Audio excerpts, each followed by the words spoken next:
Hello guys, কেমন আছেন সবাই? আমরাও ভালো আছি। এ আপুর চুলের অবস্থা খুব খারাপ, তাই আমার এখানে চলে আসছি। আমি বটক্স করার জন্য রেডি হয়েছি, বট ব্রাজিল। তাই আপনাদের মাঝে তুলে ধরলাম। অনেক দিন পরে আমি ছোট একটা ভিডিও নিয়ে আপনাদের মাঝে চলে আসছি।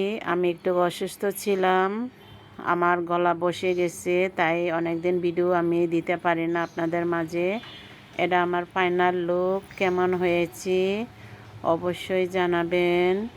চুলটা অনেক ড্যামেজ ছিল, চুলটা অনেক সফট হেলদি হয়ে গেছে, তাই আপনাদের সাথে শেয়ার করলাম। কেমন হয়েছে অবশ্যই জানাবেন। শুভ বিকাল, সবাই ভালো থাকবেন, সুস্থ থাকবেন। Bye bye.